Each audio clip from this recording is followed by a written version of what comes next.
नमस्कार मंडळी, चला माझ्या एका नवीन ब्लॉगमध्ये तुमचं स्वागत आहे. चला आज मी तुमच्यासोबत आहे ना दिवसभराची रुटीन शेअर करणार आहे.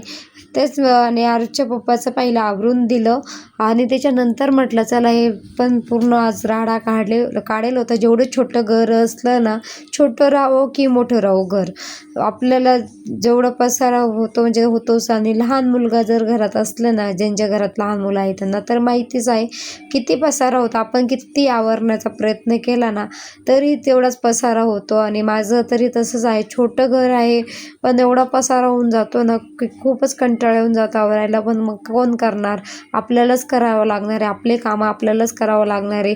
आणि किचन पण खूप घाण झालेला होता.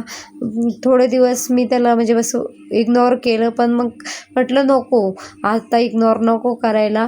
आपण आपले कामं केले ना, स्वच्छता ठेवली ना तर तेवढी लक्ष्मी टिकते घरामध्ये असं सर्व म्हणतात. त्याच्यामुळे मला ना आता ती सवय लागून गेली आहे. अजिबात आवडत नाही घाण थोडीफार. पण माझं छोटं घर आहे पण मला अजिबात घाण आवडत नाही घरामध्ये. आपण जेवढं स्वच्छ ठेवलं ना तेवढी लक्ष्मी म्हणतं की येताने टिकते घरामध्ये, असं सर्व म्हणतात. ते असो काही पण आपण आपलं स्वच्छता ठेवलीच पाहिजे. आणि माझं किचन घासून झालं. किचन घासलं की मग एवढे मोठे भांडे घासायचे होते मला, ते घासून घेतले. आणि माझा आरुष ना मला थोडी का न हो त्याचे छोटे छोट्या हाताने ना मदत करत असतो. ते झालं की मग इकडे हा राडा राहिलेला होता सकाळचा आवरायचा. तर म्हटलं पहिलं ते आवरून घेऊ तिकडलं आणि मग इकडे येऊ आवरायला. तर हे आवरायला घेतलं कॉटवरचं पसारा वगैरे सगळं हे करून घेतलं, काढून घेतला आणि लगेच आवरायला घेतलं. आणि आपण जेवढं आवरलं ना तेवढं कमीच आहे. आणि जे लहान मुलं असले ना घरामध्ये तर तेवढा पसारा होतोच. आमचं तर तसंच आहे माझ्या घरामध्ये. आता म्हणजे आरुषच्या खेळण्या, कपडे खूप असं काही होतं. आणि तो लहानपण आहे तर जोपर्यंत समजत नाही तोपर्यंत तो असाच पसारा करणाराच आहे.